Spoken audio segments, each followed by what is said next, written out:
ನಮಸ್ಕಾರ. ಭಾರತ ವಿರುದ್ಧ ಫೈನಲ್ ಪಂದ್ಯ ಸೋತು ಅತ್ತರು ಲಂಕಾ ನಾಯಕ. ಬಳಿಕ ನೀಡಿದ ಸ್ಫೋಟಕ ಹೇಳಿಕೆ.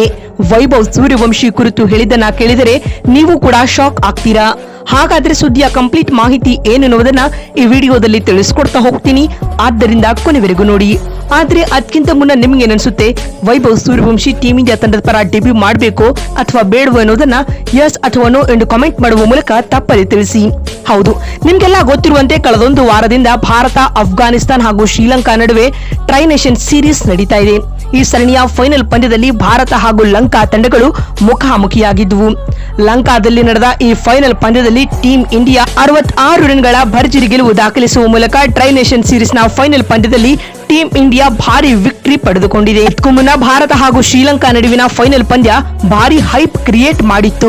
ಅದರಲ್ಲಿ ವೈಭವ್ ಸೂರ್ಯವಂಶಿ ವರ್ಸಸ್ ಶ್ರೀಲಂಕಾ ಎನ್ನುವ ಕಾಂಟೆಕ್ಸ್ಟ್ ಬಿಲ್ಡ್ ಆಗಿತ್ತು ಅಂತ ಹೇಳ್ಬಹುದು.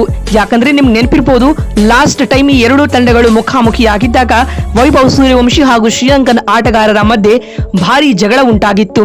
ಇದೀಗ ಆ ಹಿನ್ನೆಲೆಯಲ್ಲಿ ಈ ಫೈನಲ್ ಪಂದ್ಯ ಭಾರಿ ಮಹತ್ವವನ್ನೇ ಪಡೆದುಕೊಂಡಿತ್ತು. ಕೆರಳಿ ಕೆಂಡಾಮಂಡಲರಾಗಿದ್ದ ವೈಭವ್ ಸೂರ್ಯವಂಶಿಯನ್ನ ಕೆಣಕಿ ಲಂಕಾ ತಂಡದ ಆಟಗಾರರು ತಪ್ಪು ಮಾಡಿಬಿಟ್ಟಿದ್ರು. ಈ ಫೈನಲ್ ಪಂದ್ಯದಲ್ಲಿ ವೈಭವ್ 11 ಎಸೆತಗಳಲ್ಲಿ ಅರ್ಧಶತಕ ಬಾರಿಸಿ ಲಂಕಾ ತಂಡದ ದಹನ ಮಾಡಿಬಿಟ್ರು.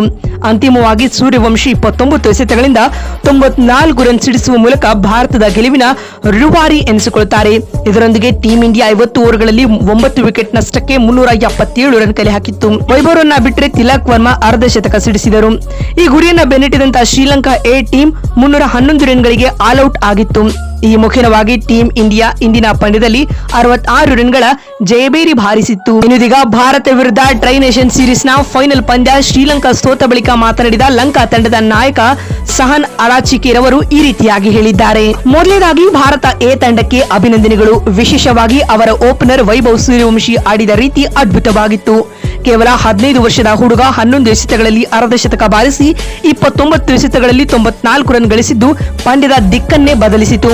ಪವರ್ ಪ್ಲೇನಲ್ಲಿ ಅಂತಹ ಬಿರುಸಿನ ಬ್ಯಾಟಿಂಗ್ ಎದುರಿಸುವುದು ನಮಗೆ ಕಷ್ಟವಾಗಿತ್ತು ಎಂದು ಕ್ಯಾಪ್ಟನ್ ಹೇಳಿದ್ದಾರೆ. ಮಾತು ಮುಂದುವರೆಸಿದ ಅವರು, ನಾವು ಆರಂಭದಲ್ಲಿ ಲೈನ್ ಅಂಡ್ ಲೆಂತ್ ಕಾಯ್ದುಕೊಳ್ಳುವಲ್ಲಿ ತಪ್ಪು ಮಾಡಿದೆವು. ಸೂರ್ಯವಂಶಿ ವಿಕೆಟ್ ಪಡೆದ ನಂತರ ನಮ್ಮ ಸ್ಪಿನ್ನರ್ಗಳು ಪಂದ್ಯವನ್ನ ಕೊಂಚ ನಿಯಂತ್ರಣಕ್ಕೆ ತಂದರು. ಆದರೆ ಕೊನೆಯ ಓವರ್ಗಳಲ್ಲಿ ಭಾರತದ ಬ್ಯಾಟರ್ಗಳು ಮತ್ತೆ ಅಬ್ಬರಿಸಿದ್ದರಿಂದಾಗಿ ನಾವು ಗೆಲ್ಲಲು ಸಾಧ್ಯವಾಗಲಿಲ್ಲ. ಆದರೆ ಈ ಟಾರ್ಗೆಟ್ ದೊಡ್ಡದಾಗಿತ್ತು ಮತ್ತು ನಮ್ಮ ಅಗ್ರ ಕ್ರಮಾಂಕದ 3 ಪ್ರಮುಖ ವಿಕೆಟ್ಗಳು 75 ರನ್ಗಳಿಗೆ ಪತನಗೊಂಡಿದ್ದು ನಮಗೆ ಭಾರಿ ಹಿನ್ನಡೆಯನ್ನ ತಂದಿತ್ತು. ಅಲ್ಲಿಂದ ಪಂದ್ಯ ಗೆಲ್ಲುವುದು ಸುಲಭವಾಗಿರಲಿಲ್ಲ. ಹೀಗಿದ್ರೂ ಈ ಲೀಗ್ ಹಂತದಲ್ಲಿ ನಮ್ಮ ಹುಡುಗರು ತುಂಬಾ ಚೆನ್ನಾಗಿ ಆಡಿದ್ದಾರೆ. ಭಾರತ ವಿರುದ್ಧದ ಹಿಂದಿನ ಪಂದ್ಯದಲ್ಲಿ ನಾವು ಸೂಪರ್ ಓವರ್ ನಲ್ಲಿ ಗೆದ್ದಿದ್ದೆವು. ಈ ಫೈನಲ್ ಪಂದ್ಯ ನಮಗೆ ಒಂದು ದೊಡ್ಡ ಕಲಿಕೆಯಾಗಿರಲಿದೆ. ನಮ್ಮ ತಂಡದಲ್ಲಿ ಸಾಕಷ್ಟು ಪ್ರತಿಭಾವಂತ ಆಟಗಾರರಿದ್ದಾರೆ. ಮುಂಬರುವ ಪಂದ್ಯಗಳಲ್ಲಿ ಮತ್ತು ಟೆಸ್ಟ್ ಸರಣಿಗಳಲ್ಲಿ ನಾವು ತಪ್ಪುಗಳನ್ನು ತಿದ್ದುಕೊಂಡು ಬಲಿಷ್ಠವಾಗಿ ಪುನರಾಗಮನ ಮಾಡುತ್ತೇವೆ ಎಂಬ ನಂಬಿಕೆ ನಮಗಿದೆ ಎಂದು ಲಂಕಾ ನಾಯಕ ಸಹನ್ ಅರಾಚಿಕೆ ಹೇಳಿದ್ದಾರೆ. ಮತ್ತೊಂದು ವಿಡಿಯೋದಲ್ಲಿ ಸಿಗ್ತೀನಿ. ನಮಸ್ಕಾರ.